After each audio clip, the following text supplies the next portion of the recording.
กหน่อยนะรายการนี้ดีและมีคุณค่ารายการชื่อว่าเสียงชนบทไท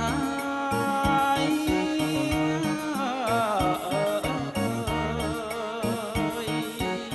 มันมีเพลง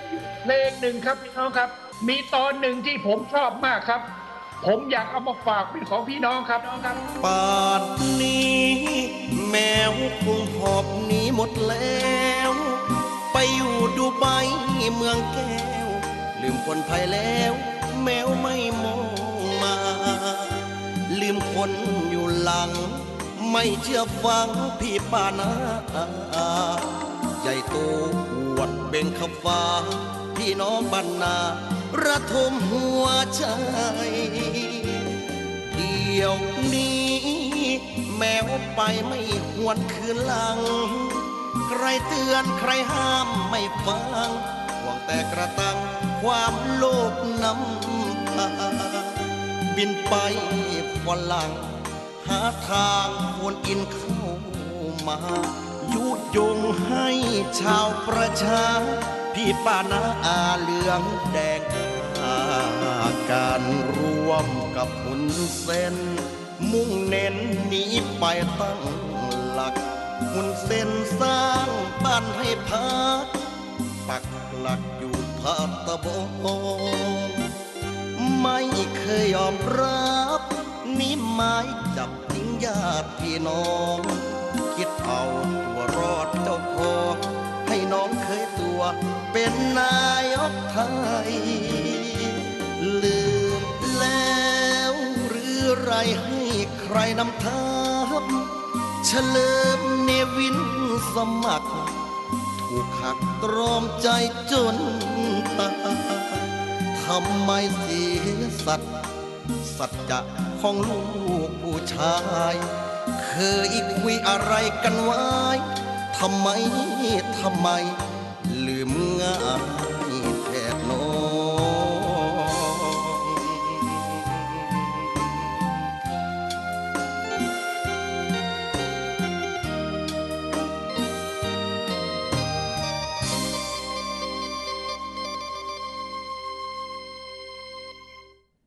ขุนหารห่าวข้องเมืองจังเฮืองหุงขุนชีย่านแม่นข้องบ้านกับบ่เฮืองถ้าสิคิดเป็นขุนต้องถามเบิงพี่น้องก่อนถ้าพี่น้องบ่พร้อมสิเป็นได้ดอกจังใดขั้นบ่ออกจากบ้านบ่เห็นทินแดนไกลขั้นบ่ไปหาเลี้ยนกับบ่มีคนรู้จบแล้วบ่ไอ้จบแล้วครับผมขั้นได้เป็นใหญ่แล้วอย่าลืมคุณพวกภัยขั้นแม่นหักภัยบ่พร้อมแปลงบ้านกับบ่เฮืองขั้นได้อยู่ยอดฟ้าผาศาสตร์ประดับมุกยาสิลืมคนทุกผู้ขี่ควายค้อนกาขั้นได้เป็นหัวหน้านายคนจะมาดใหญ่ขั้นได้กินแกงไก่ตุ่มยาลืมก่อยขี่กระป๋อมสวัสดีครับสวัสดีครับมื้อนี้ผมจ่าพงศ์สรคามจ่าชาติเมืองขอนแก่นบ่แม่นจ่าชาติญาติอาได้ครับพี่น้องมาพร้อมกับจ่าเถาะเมืองอุดรมา3คน3อ้ายน้องมื้อนี้รู้จักว่าพญาชาติบ่สบายข่อยเตรียมวิตามินซีมาให้เจ้า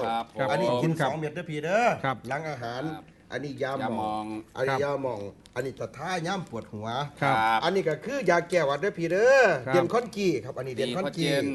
อันนี้ยาแก้อักเสบอันนี้ยาแก้อักเสบเมื่อวานถือเขาเผาหลายอักเสบคักอันนี้เจ้าก็กินหลังอาหารเด้อพี่เด้อนี่ครับหลายครับอยู่ในนี่ความเป็นห่วงหลวงพ่อดังๆอันนี้ต้องขอบคุณโอ้กินกับไหวหลวงปู่ทวดตัวนี้แล้วก็หลวงพ่อไปยืนล้านโพอยู่บ้านสะกันทราวิชัยขอบคุณฟงปริเย่นะครับที่เฮ็ดให้ข่อยชนะ 2-0 เมื่อคืนนี่โอ้พอได้เลี้ยงลูกเลี้ยงเมียต่อไปพญาศาสตร์พญาเถาะครับผมยาน้ำเบบี้ดอนข่อยก็เอามาฝากจะเอามาอ่านเห็นอย่างใส่ขึ้นวันเห็นอ้ายสันอันนี้พอท่านได้ให้เอามาให้กาฝ่ายน้ำกันมาบูชาน้ำกัน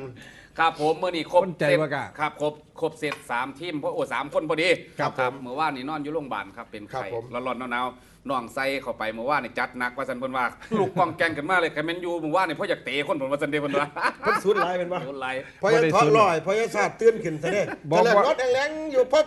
พญาเถาะว่าพื้นว่าพญาชาติญาติละอาสวนขึ้นลุกขึ้นมานี่คือวิธีการลอยอ้ายแข็งแรงคือบ่เป็นหยังเพราะว่า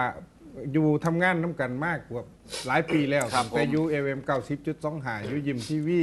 แล้วก็ออกต่อสู่น้ำกันกับ ทั้ง3จ่าประเทศไทยนี่มาโดนกับเพราะว่าคำบอกของคุณเถาะอีหยังที่มันเป็นกับตัวเองเป็นเอกลักษณ์ของตัวเองคุณเถาะเว้าได้แนบเนียนทั้งที่เว้ามาญาติละอานั่นก็คือเอกลักษณ์ของคุณเถาะที่รู้จักผู้ใดถามโทรศัพท์ไปหายืมเงินนั่นคือคุณเถาะตัวจริงครับ ครับมาขอบคุณวิทยุ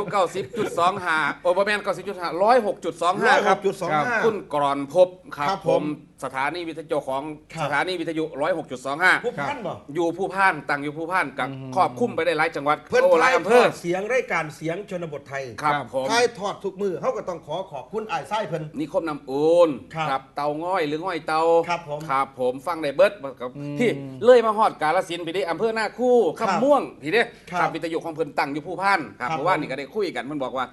อยากให้ทายทอดตลอดทั้งวันเลยจังสินะครับ บอกทายทอดของบูสกายเด้แนวความคิดของเพิ่นพูดไปทั้งวันเลยท่านทายทอดยิ่งตั้งแต่บูสกายเลย เพราะว่ามันได้เนื้อหาสาระ ครับ จักหน้อยนี่พี่น้องสิลงไห้ลงหน้าเพิ่นว่า ครับ ใครจะมารอดูโทรทัศน์ว่าท่านพี่น้องค ครั น บ อีสาน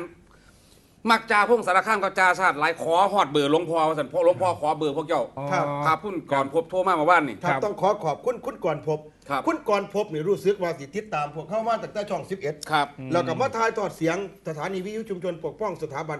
90.25 ครับผม เราทายทอดตลอดนี่แหละครับ ผู้ที่เราชื่นชอบก็คือคุณอภิสิทธิ์เวชชาชีวะ ครับ ทั้งที่เฮาบ่ได้เสียค่าจ้าง แม้แต่บาทเดียว นี่คือน้ำใจของคนอีสาน เพราะฉะนั้นย่ามมีการจัดกิจกรรม ผมก็อยากให้สสอีสานมาร่วมกิจกรรม และก็อยากให้ทางส่วนกลางนี่สละเวลาอันมีค่าให้กับสสอีสานบ้าง ครับ อย่าลืมว่าอีสาน 20 จังหวัดนะครับถ้าขาดคนอีสาน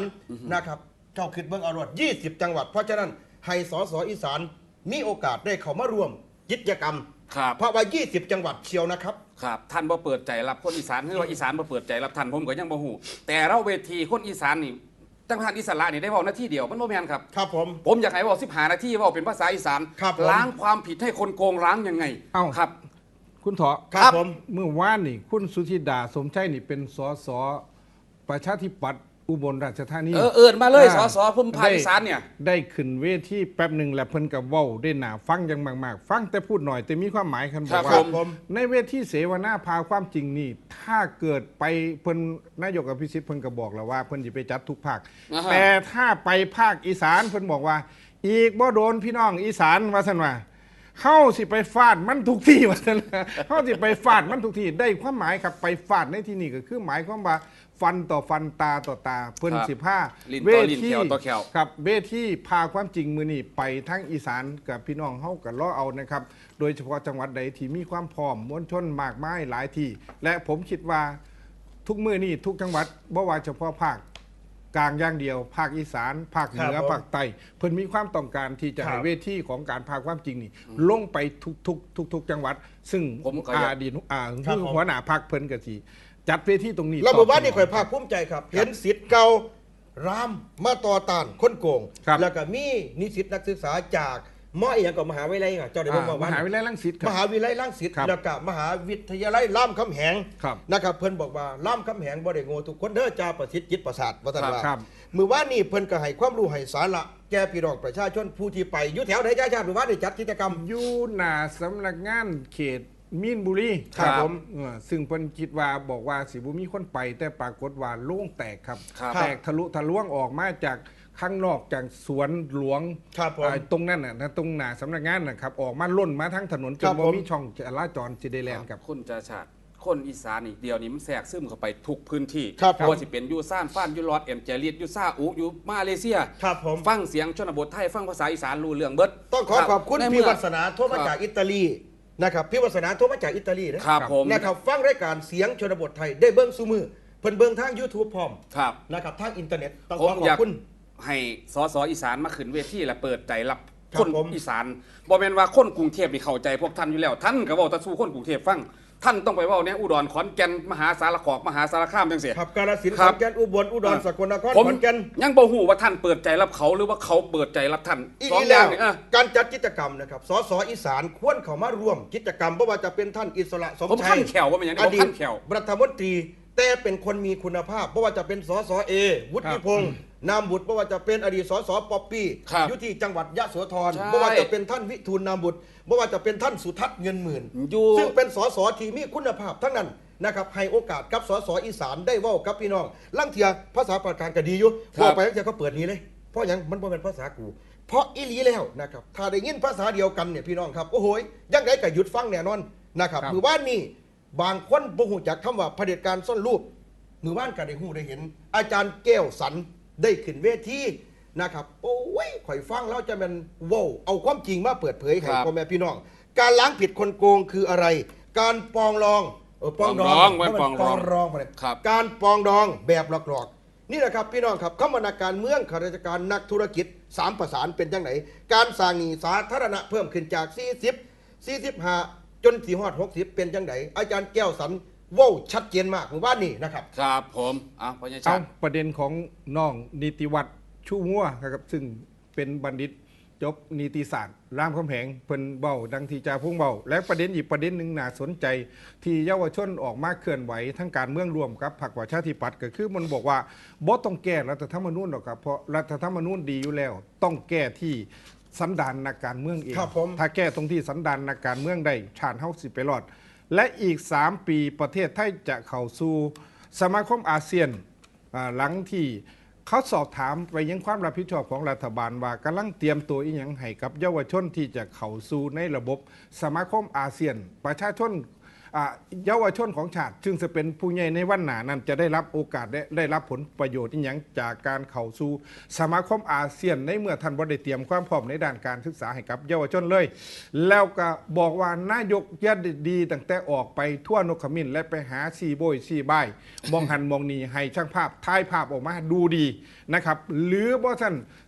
ก็บอกว่าให้ท่านทำงานไปเรื่อยๆจะได้เห็นจะได้เรียนภาษาไทยจากท่านไปมือหนึ่งว่าภาษาไทยให้ท่านเป็นนายกไปจนกว่าจะรู้จักว่าอำเภอหาดใหญ่เป็นจังหวัด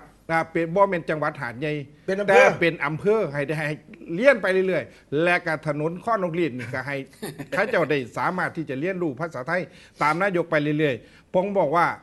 การแก้ปัญหาของนายกรัฐมนตรีร่วมแล้ว อันนี้คือความคิดเห็นของเยาวชนอีกคนหนึ่งคือนายอมรเทพจากวิทยาลัยรังสิตสายการเมืองนะครับเพิ่นบอกว่ากฎแห่งกรรมมีจริงขณะนี้ ครับ ทักษิณกับพลพรรคเสือแดงกำลังโดนตรวจสอบจากกฎหมายของชาติอยู่ถ้ากฎหมายบ่มีจริงกฎแห่งกรรมก็จะมีครับและก็เชิญชวนเยาวชนออกมาร่วม และอีกช่องทางหนึ่งก็คือการเข้าร่วมกิจกรรมทางการเมือง โดยการเข้าร่วมกับโครงการของพรรคประชาธิปัตย์จัดขึ้น เช่นโครงการของสสอนิกอมรานันท์แม่นบ่ครับ นั่น หรือ ก็ ว่า คือเมา โครงการเมา ต่อ ครับ กันไป ครับ นะครับบ่ได้เสียเงินเด้ ครับบ่ได้เสียเงิน มาเข้า ค อ รับ บรมน้ำสสอานิตเนี่ยคือบอกต่อประชาธิปไตยเอาความจริงมาบอกสู่พี่สู่น้อง ครับ ต้องขอบคุณอาสาสมัครทุกคน ครับ ที่เขามาหันบ่ได้เงินจักบาทเด้ บ่ได้ มาด้วยใจ มาด้วยใจ แต่ว่ากิจกรรมของพรรคประชาธิปัตย์ที่เขาจัดเมื่อวานนี้ ครับ บ่ได้เสียเงินจักบาท แล้วก็ซุ่มที่มาเนี่ยมาด้วยใจบ่คือกิจกรรมที่พี่น้องคนเพื่อไทยจัดเด้ ครับ พรรคเพื่อไทยจัดถ้าบ่ได้200 300 400 500อย่าฝันว่าสิมีคนหลายคือจังเมื่อวานนี้ แล้วก็เมื่อวานนี้ครับนายทองดีน้ำแสงโคตรซึ่งเป็นแกนนำกองทัพปลดแอกประชาชนเพื่อประชาธิปไตย เพิ่นก็ได้อ่านแถลงการฉบับที่2อยู่สนามธงสีเมืองจังหวัดอุดรธานีครับพร้อมทั้งกลุ่มผู้ชุมนุมเกือบ5-6,000 คนโดยเนื้อความตอนหนึ่งเพิ่นได้ระบุว่า สถานการณ์ทางการเมืองในปัจจุบันนี้นะครับได้มีกลุ่มบุคคลของกลุ่มบางจำพวกที่บ่ยอมรับ และก็บ่เคารพต่อคำสั่งของสถาบันตุลาการนะครับบ่ว่าจะเป็นศาลรัฐธรรมนูญโดยทำการบิดเบือนข้อเท็จจริง ซึ่งอาจนำมาสู่มหันตภัยอย่างใหญ่ต่อประเทศชาติ นี่แหละครับพี่น้องเขามาเมื่อวานนี้บ่ได้มีการจ้าง ครับ แม้แต่บาทเดียวความรวมคนหลักอุดรจัดกิจกรรมก็บ่หลายปานนี้ครับเพราะว่าผมเคยอยู่กับคุณขวัญชัย ครับ ขนาดจ้างมาแท้ๆยังบ่หลายปานนี้ ถูกต้อง อันนี้เขามาด้วยใจ มีแต่ซุ้มสหายเก่าซ้ำแล้วบัดนี้ครับกองทัพปลดแอกประชาชนเพิ่นยังเว้าต่อไปอีกว่า เนื่องจากนางธิดาแดงนะครับเมียเก็บหมอเหวงนี่แหละครับ เพียงจังว่าเมียเก็บ หนาเหี่ยว นาเฮียวขี้ไล่บ่กล้าเอาออกงานน้ำก็ได้เก็บไว้บ้าน บ่ก ไป ล้า ก็เลยเอื้อนว่าเมียเก็บหมอเหวง ครับหนามัน นะ เหี่ ค ย รั ว บนี่แหละครับก็คือเล่าเป็นประธานแนวร่วมประชาธิปไตยต่อต้านเผด็จการแห่งชาติ หรือนปช และก็พวกได้กระทำการล่าไล่สื่อเพื่อดำเนินการถอดถอนคณะตุลาการศาลรัฐธรรมนูญภายหลังมีคำสั่งให้การชะลอการพิจารณาร่างแก้ไขรัฐธรรมนูญวาระ3ทางกลุ่มก็เห็นพ้องว่า การกระทำดังกล่าวของนางธิดาแดงนี่แหละครับ ถือว่าเป็นการข่มขู่คุกคามตุลาการศาลรัฐธรรมนูญเพื่อผลประโยชน์ให้แก่พรรคพวกหรือเพื่อนพ้องทางกลุ่มพรทนั้นโดยการนำของนายทองดีได้ยื่นแถลงการต่อนายนพวัชระสิงห์ศักดารองผู้ว่าราชการจังหวัดอุดรธานีเพื่อนำไปยื่นต่อรัฐบาลต่อไปนี่แหละเป็นไดพญาเถาะเจ้าว่าภาพที่เห็นเนี่ยครับโอ้โหบ่ธรรมดานะครับบ่ธรรมดาขอขอบคุณสหายเดียวสหายเสริมสหายเติมครับ ครับ ก็คือพ่อของผมนี่แหละครับและผู้กองแหว่งครับผมพอต่อสู่ทั้งพุ่นลูกต่อสู่ทั้งพี่ครับก็ขอขอบคุณหลายๆสหายบ่ว่าสิเป็นลุงเกื้อครับบ่ว่าสิเป็นลุงพระนมผมสหายเก่าทั้งนั้นครับวีรบุรุษนาแกสบายบางครับสบายบางวีรบุรุษ ค่อยมา นาแก แต่สหายแหว่งไหมผู้กองแหว่งครับผู้กองแหว่งครับผู้กองแหว่งเป็นคนไม่พูดไม่จาเพราะว่าสหายส่วนมากในสมัยก่อนเนี่ยเขาเจ้าสียาปักเนี่ยบ่ให้บ่มากบ่ได้เก็บความลับสหายเขาสิบอกไว้บ่มากแต่ว่าเขาสิเฮ็ดอีหลีพญาเถาะทราบข่าวว่าเป็นหลานกำนันเชียนถูกต้องกำนันเชียนก็เป็นกำนันที่มีอิทธิพลของตำบลผาสหายแหนบทองจะเคยเห็นอยู่บ่สหายแหนบทองใช่มันเป็นกำนันก็เลยได้แหนบทองคำครับผมสหายแหนบทองก็เลยเอิ้นทั้งสหายทั้งกำนันทั้งคำว่ากำนันแหนบทองผู้ใหญ่บ้านแหนบทองนี่จะมีแหนบทองคำเป็นทองคำจริงๆปืนได้ปืนพร้อมเนี่ยผู้ลังคนปืนเสียมีอันเป็นไปป่วยกับมีเดียผู้ลังคนแต่ว่าพอใหญ่กำนันเชียนนี่ถือว่าได้เป็นกำนันแหนบทองคำเป็นทั้งสหายสุยังสุแนว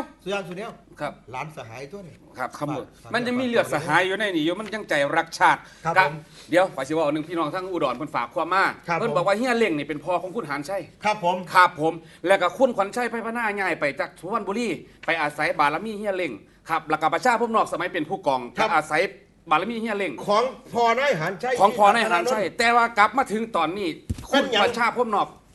คุณหานชัยน่ะซ้ำหลานคุณเป็นยังจังร่างแก่ท่านเป็นยังคือร่างแก่เขาพ่อของท่านกับบ่ท่านในตายครับผมเฮียเล่งนั่นก็คือเป็นผู้เลี้ยงพวกท่านมาคนใช้พระพนาตะกี้เอาขี้มเอาอันนั้นไปโฆษณาสมัยวิทยุยังบอกว่าปท7ครับผมหอบตั้งต่อยเสียกับบ่ซักพ่อคุณหางมีดีได้คุณเหยียบผู้อื่นขึ้นคุณขนชัยพนาบาปกรรมมันมีกินแล้วท่านคุณขนชัยผมกับบ่ได้โทษหลายอยากฝากถึงพ่อบุญธรรมข่อยเนี่ยพ่อประชาพมนอกนะครับเพราะว่าพ่อใหญ่เล่งครับก็คือพอคุณหานชัยที่ธนานนท์เป็นผู้เบิงผู้แย้งคนตำรวจเอกประชาพมนอกแต่ว่าทุกมือนี้ท่านย่าสะเอาตั้งแต่เอาเงินว่าตำแหน่งแห่งหนทางการเมืองเพื่อที่จะไปบีบหานชัยทีฆธนานนท์ทั้งที่พอหานชัยที่ฆธนานนท์มีบุญคุณกับพ่อประชาพมนอกพ่อล่องคิดย้อนล่องทบทวนไปเบิ่งดูตอนท่านทุกท่านลำบากตอนท่านเป็นผู้กองตอกต่อยไปอาศัยท่านเป็นร้อยเอกท่านก็อาศัยบารมีเสียเล่งตำแหน่งผู้กองตอกต่อยสมัยนั้นครับ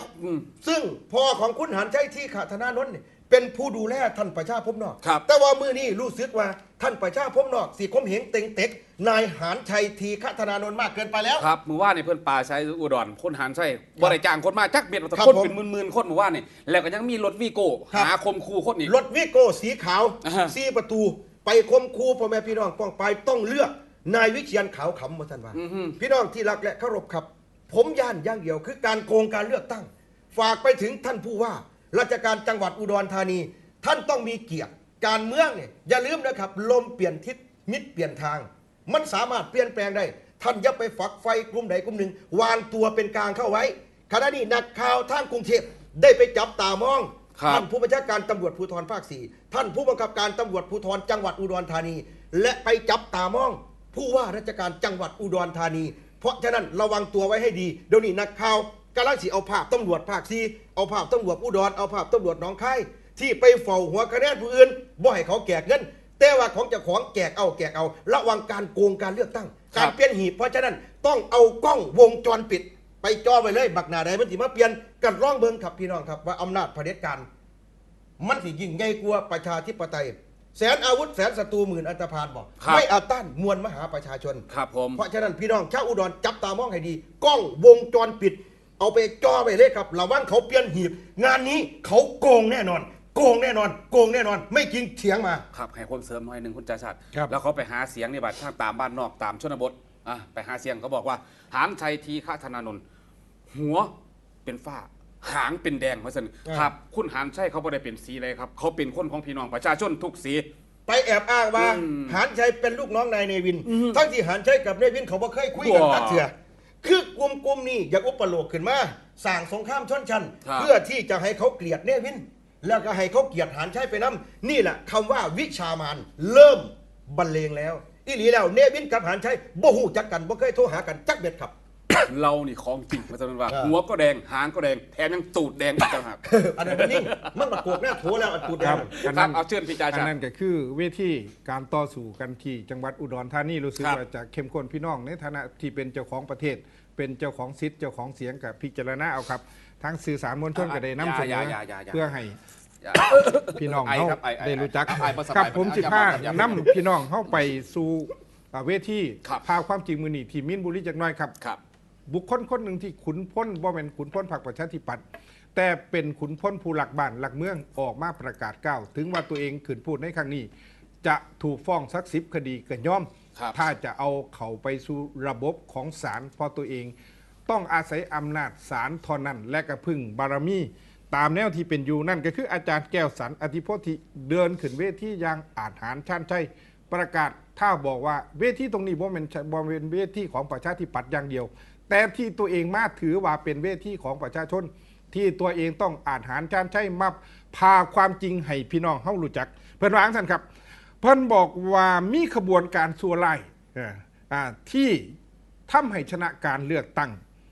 เข้ามาทำงานเป็นเสียงมากในสภาขบวนการชั่วร้ายพี่น้องเขาฟังทุกมือแล้วคือสิรู้จักดีว่ามันชั่วร้ายจังไดก็คือการซื้อมานี่แหละครับบ่แม่นบริสุทธิ์ผุดพอง แต่บอกว่าเสียงในเปิ้นท่าเลยบอกว่าเสียงในสภาอย่าคิดว่าเป็นเสียงควายว่าซั่นว่าส่วนนายทวุฒิออกมาฉะอาจารย์แก้วสันว่าเป็นคนเปลี่ยนสีเข้าไปอยู่ในพรรคประชาธิปัตย์แล้วอาจารย์แก้วสันเลยตอบกลับไปว่าอย่าเอาใจควายมาอ่าน เดา ใจ ใจ คน คนแมันบ่นี่แหละค่อยมาค้ำนี่มา ครับ ขาย เพื่อนบอกว่าอย่าเอาใจควายมาอ่านใจคนครับอันนี้ถ้านายนัทวุฒิฟังเป็นพ่อสิกระอักเลือดตายครับพูดต่อไปนี่บ่ว่าบ่รับผิดชอบเพิ่นบอกว่าจะเว้าเรื่องของทักษิณมันโกงจังไดเพิ่นบอกว่า 1,500 ล้านนี่จากการพกผันหมุนจากหันมาซื้อหุ้นชิ้นจากปี 42 ถึงปี 44 เงินเข้าไปอยู่ในบริษัทหุ้นชิ้นจาก 1,500 ล้านเป็น 4,000 ล้านแต่พอได้เงินหลายๆแล้วทักษิณต้องการตั้งพรรคตัวเองแต่ว่าบ่เอาดีกว่าก็เลยใช้วิธีการไปซื้อพรรคเล็กพรรคน้อยมาร่วมกันดีกว่าว่าซั่นนอกจากนั้นยังมีการร่วมทุนระหว่างฟินิกแก๊สและก็อุตสาหกรรมรถยนต์ว่าด้วยความหักบ้านหักเมืองเงินบาทเอาเงินบาทไปต่อเงินแสนมา ครับผม เพิ่นนี่ใช้วิธีการนั้นสิเอาไปซื้อพรรคการเมืองเดี๋ยวผมเบาประเด็นของอาจารย์เกียวสัน โดยการที่ ครับ นายอุทัยพิมพ์ใจชน ครับ เป็นผู้แนะนำว่า ครับ ถ้าเจ้าสิมั่วไปสั่งพรรคการ ครับ เมืองมากกว่าสิได้สสมันเสียเวลาไปซื้อสสเก่าที่มีอยู่นี่คือคำแนะนำจากนายอุทัยพิมพ์ใจชนอ่ะ ครับ ต่อไป แล้วนอกจากนั้นเขาห้ามผู้เขามาเป็นรัฐมนตรีเนี่ยต้องบ่มีหุ้นแต่ว่าในมาเลเซียเรายกตัวอย่างมาเลเซียเพราะรู้จักว่าเจ้าของที่มาเป็นนายกรัฐมนตรีถอนหุ้นออกไปเหมือนเล่นการเมืองแบบบริสุทธิ์ เขาเทขาย เขาเทขาย เขาเทขายเพื่อที่จะให้มือสะอาด ครับ เดี๋ยวที่เข้าหาว่าผลประโยชน์ทับซ้อน ครับ ครับ แต่ของทักษิณบ่เป็นจังซั่นทักษิณเกิดเอาหุ้นของเจ้าของนี่แบ่งไปให้ลูกชายหันแบ่งไปให้เทพไปหันเทพไปนี่ เอาไปเสี่ยงเขาเรียก ครับ ว่าซุกหุ้น ครับ ถูกต้องอันนี้เอาไปเชียงไว้พานนะครับทักษิณสอนให้ลูกสัวไล่เนี่ย ครับ และในที่สุดก็ได้รับการตอบสนองเดียวนี้กำลังสิเป็นกล้องเขาน้อยขาพอเลยได้ครับ เพราะไอ้ทรพี่ขาพอ ครับผม ก็คือพานท่องแท้นี่แหละไอ้ ครับผม ไอ้ในไอ้ ว่ามันกล้องเขาใหญ่ขาลูกป่ะ อกอักไอ้พ่อเนี่ยน่ะกล้องเขาใหญ่ขาลูก เอาเงินไปซุกไว้ที่หุ้น ครับ ของลูกกับ ครับ ขาลูก ลูกเดี๋ยวนี้จะต้องรับของหารับของโจรอีกนะครับ ผม ทั้งลูกทั้งพ่อขากันเดี๋ยวนี้ทรพี่ขาพอกล้องเขาใหญ่ขาลูกขึ้นในตำ นี่ นาน คือ อีก การซุก ครับ หุ้น คือกฎหมายเขาก็ได้บัญญัติไว้ชัดเจนว่าหนึ่งย่านมีผลประโยชน์ทับซ้อน ถูก คน ต้อง จะมาดำรงตำแหน่งเป็นพ่อบ้านพ่อเมือง หรือตำแหน่งนายกรัฐมนตรีอยากล่างมือในอ่างทอง ครับ คำก็เลยเอาไปซุกไว้น้ำคนใส่คนงานคนสวน แล้วก็เอาไปฟอกไว้อยุ่หมู่เกาะบิสติสเวอร์จินไอแลนด์ทะเลแคริบเบียน Yes นั่นก็คือไปตั้งบริษัทแอมเพลิส นั่นแหละ นะครับเอาไปเอามาเอาไปเสี่ยงไว้เป็นซื้อลูกซื้อพ่อซื้อนั่นซื้อนี่แต่ว่าบัตรผู้มีสิทธิ์เบิกผู้มีสิทธิ์ไต่ได้กับเป็นดรทีทักษิณชินวัตรคือเก่าบ่เป็นพันท้องแท้ ครับ นะครับเชิญจะจัดต่อกับ แล้วเขาบอกว่าการที่ทักษิณเข้ามาเอาเงินมาลงทุนกัน 4,000 หาพันล้าน เขาบ่ต้องการเงินจากเปอร์เซ็นต์ 30% 20%จากการรับเหมาร้อยหนึ่งเอามาได้300 บาท เขาบ่วางสั่น ครับผม แต่เขาใส่วิธีการที่ เอาคนที่เขามารวมหุ้นรวมทุนนี่ ครับผม ไปเป็นรัฐมนตรีใน ครับ กระทรวงนั้นกระทรวงนี้กระทรวงนั้น ครับผม กระทรวงนี้นะครับนี่แหละทักษิณเวลากินงบประมาณไปบ่แม่นหน่อยว่าครับที่หนึ่งก็คือนโยบายของทักษิณว่างไปคุณจะต้องสกัดตามนี้เป็นร้อยๆพันล้าน ครับ แต่เมื่อนี้เปิดเผยแล้วว่าการที่ทักษิณออกมาปลุกระดมมวลชนเสือแดงออกมา สิ่งที่เขาต้องการมากที่สุดก็คือต้องการเงินอันนี้เขาเลือกว่านายกยิ่งลักษณ์เอาอยู่ แต่นายกทักษิณเอาแต่ตัวเอง ก็คือลักษณะที่ ครับ เจ้าชาติเว้าครับพี่น้องที่รักและเคารพครับคุณทักษิณเนี่ยเราไปแอบมีหุ้นไว้โดยบ่เปิดเผย แต่ว่าบัดนี้เอาไปเสี่ยงไว้แล้ว ครับ บัดนี้เราก็เอาตำแหน่งหน้าที่ที่เป็นนายกรัฐมนตรีเนี่ยไปออกกฎหมายออกกฎระเบียบเพื่อเอื้อประโยชน์ตั้งต่อหุ้นเนี่ยหุ้นที่เราเอาเสี่ยงไว้เนี่ยหุ้นเราเนี่ยจอยๆเนี่ยถ้าเป็นงัวกับงัวจอยๆงัวโซนะครับแต่เมื่อเจ้าของงัวเนี่ยเป็นนายกนะครับก็ไปออกกฎหมายหาหญ้าดีๆแนวอิ่มๆมาเพื่อที่จะเอื้อให้หุ้นเจ้าของเนี่ยเติบโตพอหุ้นเติบโตเรียบร้อยแล้วเนี่ยหุ้นก็หมายถึงหุ้นที่เอาไปเสี่ยงเอาไปซ่อนไว้พอหุ้นเติบโตแล้วก็ไปเอิ้นสิงคโปร์เข้ามาเลยครับ ครับ ออกกฎหมายให้ต่างชาติ ถือข้องหุ้นจาก 23%มาเป็น 49%สิงคโปร์หอบเงินโอโยมาซื้อ ครับ ที่มาเสียขายให้เขาไว ครับ นั่นแหละครับก็คือหุ้นชิ้นเนี่ยชิ้นสเตอร์ไลท์หรือชิ้นคอร์ปอเรชั่นจำกัดเพราะว่าจะเป็นชิ้นสเตอร์ไลท์หรือชิ้นคอร์ปอเรชั่นกับเป็นหุ้นที่ทักษิณเอาเสียงไว้บ่บอกใครผู้ใดรู้ ครับ เราไม่ได้ไปออกกฎหมายเพื่อเอื้อต่อหุ้นของเจ้าของเพราะหุ้นของเจ้าของเติบโตแล้วเทขายเจ้าได้เบิ่งว่าอันว่าทุกสมัยทุกวันนี้มันเป็นระบบทุนนิยมเส ครับ รีนิยม ถ้าใครไม่มีทุนประชาชนโลกไม่นิยม เพราะฉะนั้นอยากให้คนนิยมต้องไปหาทุนมา ครับ เขาถึงจะนิยม นั่น เอา นะสิครับ พวกเจ้าฮอดแล้วไป อย่าเหลือยุ่งประเด็นที่ว่าทักษิณชี้แจงว่าตัวเองรวยมาก่อนที่จะมาทำงานการเมือง แต่ที่จริงแล้วอาจารย์แก้วสันเปิดไตให้พี่น้องถึงได้รับการฮือฮาจากในเวทีตรงนั้นเลยก็คือก่อนทักษิณจะมาเข้ามาร่วมรัฐบาลมาเล่นการเมือง ทักษิณมีเงินอยู่ 1,000 ล้านเท่านั้นนะครับและนอกจากนั้นมีหุ้น 20,000 ล้านบาท รวมแล้วหลังจากที่ทักษิณเขามาเล่นการเมือง 4 ปีรวมเงินที่ได้จาก 30,000 ล้านที่มีอยู่นั่นแล้วมาเป็น 60,000 ล้านเฮ็ดอีหยัง4 ปีมันถึงจะมีกำไรถึง 30,000 ล้าน อันนี้เป็นสิ่งที่ต้องอาจารย์แก้วสันเจรนายผมสิบ่ได้ลงในรายละเอียด เดี๋ยว และ ขอบอกอีกจักหน่อยจ้า ครับ ญาติเข้ามา ครับ พันล้านได้มาจะใสเดี๋ยวพี่น้องที่สงสัยพี่น้อง ครับ สิบ่ฮู้ ครับ พี่น้องจื้อเงินบาท100ตัวได้บ่ครับ ไปเทไปซื้อเอาเงิน หนึ่งเงินบาท100ตัวเป็นบ่ ครับ พ่อบัดนี้บ่ว่าจะเป็นเถ่าพญาชาวลิตพญาลาเป็นนายกทักษิณเป็นรองนายกโพคินปรกุลเป็นรัฐมนตรีประจำสำนักนายกรัฐมนตรีธนงพิทยะชื่อได้บ่ตอนนั้น ครับ บัดนี้ไปเทขายได้เงินตรงนี้บ่เอาฝากไว้เมืองไทยได้1,000 กว่าล้านเอาไปเสี่ยงไว้บริษัทแอมเปิลลิส ครับ ยูหมูเกาะบิดติดเวอร์กินไอแลนด์ทะเลแคริบเบียนบัดนี้ก็เอาได้ดอกได้เงินปันผลหลายๆเลยนะเทเข้ามาบัดนี้ก็มาตั้งพรรคการเมืองมาซื้อนักการเมือง นี่แหละครับเขาเอื้อนว่า อืม ตลาดควายการเมือง ครับ นี่การมาซื้อนักการเมืองเริ่มมาเอาไปเอามารวยขึ้นคือจ่าชาติเว้าเนี่ย ครับ อีหลีเงินตรงนี้เนี่ยได้มาจากการกวาดซื้อเงินบาท100ตัวเศรษฐกิจฟ้องสบู่แตกพี่น้องขึ้นอีกชื่อได้พอเยล่าโดดหน้าต่างไวบริหารบ่ได้ก็เลยพระรานี่พญาชวนหลีกภัยก็เลยมาแบกพระละ ใช่ ครับผม เอานายกชวนมาเป็นนายกคัตตาทำแล้วก็มาดีอีกระยะหนึ่งคดีอาญาที่ยังค้างๆอยู่ที่ทักษิณต้องการปองดองอยู่นี่ก็คือคดีของที่คดีอาญาซึ่งมีโทษคดีมีอยู่ทั้งหมด 13 คดี ครับผม ในการแจ้งความที่เป็นเท็จและนอกจากนั้น โทษติดคุกของทักษิณมี 30 ปี และคดีอาญาอีกมาตราหนึ่งก็คือมาตรา157ใน2 คดีจำคุกตลอดชีวิตก็คือการละเว้นปฏิบัติหน้าที่คดีแรกที่ทักษิณมีโทษหนักก็คือการคดีจับมือกับพม่าปล่อยเงินกู้ให้กับพม่า 4,000 ล้านบาท เรื่องนี้ทักษิณได้ผลประโยชน์ตรงๆเน็ตๆกลับ ครับ มา ผม ซื้อผลผลิตของทักษิณและ ครับ ใน ผม เครือข่ายของทักษิณทั้งหมด คดีที่ 2 ก็คือ คดีแปลงภาษีสรรพสามิตของคุณทักษิณ ครับผม อันนี้ก็มีโทษ แปลง เป็น ภา ค ษี ดี สัมปทานให้เป็น เป็น ภาษีสรรพสามิต ใช่ ซึ่งเงินตรงนี้จำได้ว่า90,000 กว่าล้าน ครับ นะครับพี่น้องครับพักเบรกสักครู่เดี๋ยวจังมาวิเคราะห์เรื่องนี้ต่อเบรกสักครู่ครับ